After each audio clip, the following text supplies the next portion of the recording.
Bismillahirrahmanirrahim. Can a Murid receive Tarbiyah if they do not live close to their Shaykh? Okay. Tarbiyah, for the benefit of those non-Muslims maybe if they're watching this. How you translate Tarbiyah? Say, Arab speaker.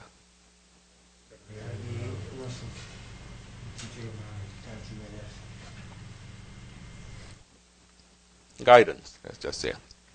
Or how to follow, correct? Guidance, manners. Can a Murid receive Tarbiyah, guidance and orders on how to follow if they do not live close by their Shaykh? Yes, they can. If Tarbiyah can only be obtained if you live close by to the Shaykh, then that means that Shaykh is not a real Shaykh.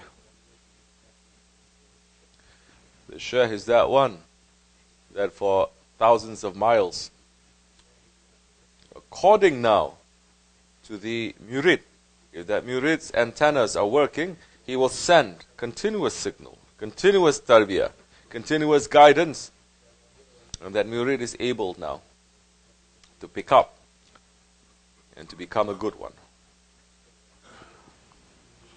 If the Murid is there next to his Shaykh, and the Murid can only receive guidance, Tarbiyah, when he's next to his Shaykh, then that time his connection is still not very strong, because he needs his physical proximity to his Shaykh.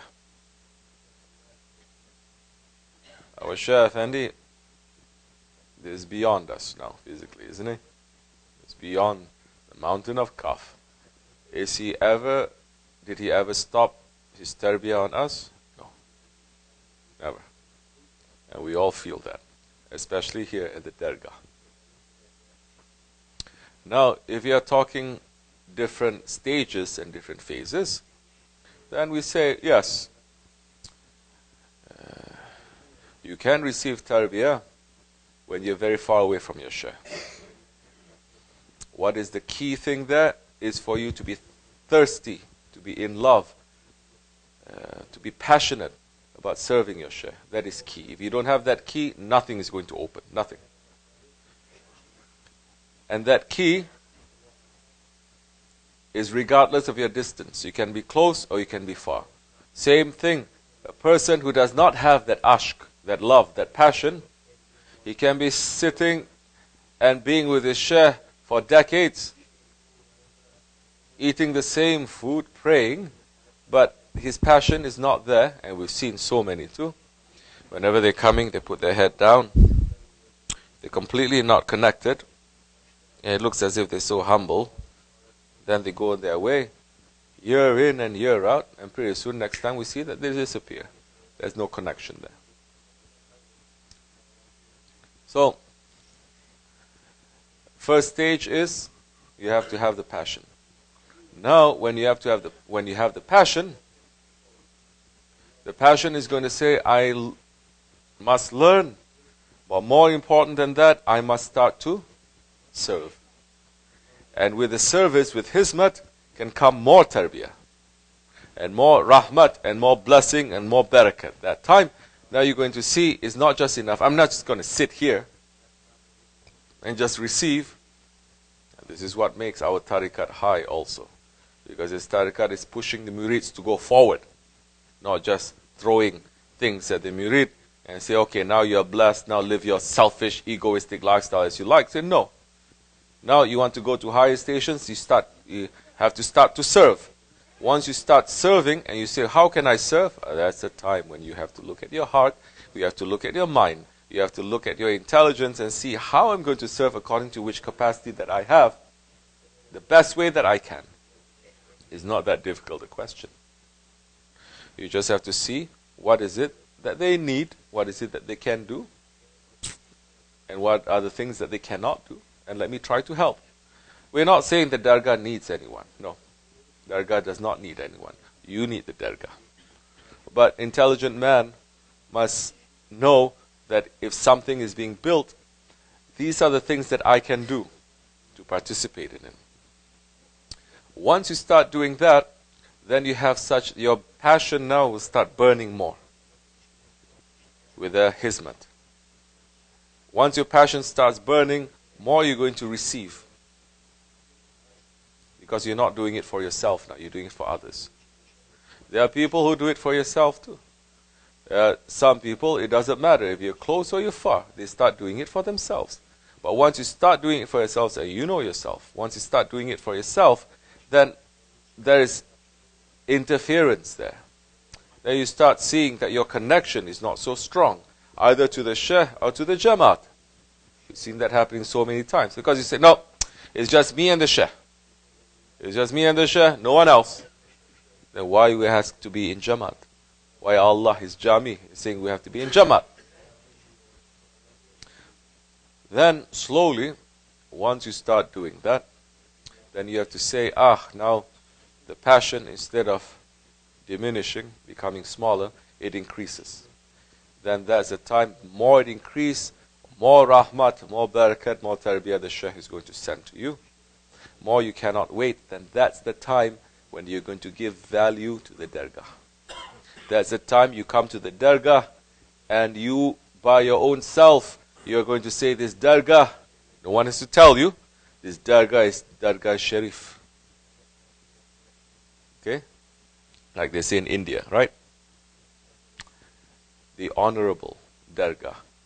You're not going to be like those ones who treat the Dergah just like a hotel. Back and forth, coming in. You're not. Same way, Shaykh Mawlana Shaykh Efendi has told this story. People who live in Mecca and Medina, because they are not reminding their connection is broken. Now, Kaaba is there, there's nothing, they're not feeling it anymore. And in fact, from one point to another point, instead of making a round, they're going to use the Haram-i-Sharif as a shortcut to cut across the Haram-i-Sharif to get to another place. Because they have no connection. Because either they're spoiled or they're not working on that connection. They're letting shaitan and their nerves to trick them. Same thing happens here too, at the Dergah. No rahmat, maybe curse is going to be on that one, definitely. Because you're not placing a value. This is nothing. It's just the same. Every day, every week. Then why are you not saying about zikr? Why are you not saying La ilaha illallah? Why are you repeating it's the same La ilaha illallah. Every time I'm repeating it. Why are you not saying that for the prayer? Every time, they're not getting nothing. So there's something wrong with the prayer, you say. There's something wrong with La ilaha illallah. There's something wrong with the Dergah. Hasha astaghfirullah. Something wrong with you. Fix yourself. Once you fix yourself, the key is all according to you now. The key is in your hands now. You have to unlock that. You have to unlock your passion. Once you start doing that, then yes, not only the Dergah that you're going to see that is sacred, that is holy, you're going to see the whole world. Because Allah has created it. The whole world has value. The whole world is holy. The whole world now cannot be wasted, cannot be mistreated. Cannot be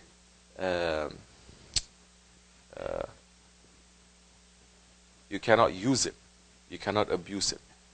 Now your role is you have to take care of it. And that's the time, yes.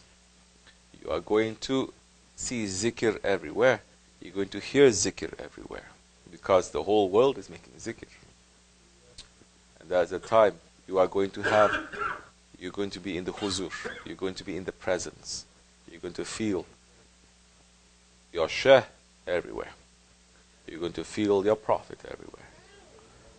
And Allah, it is everywhere, but He is removed from everything too.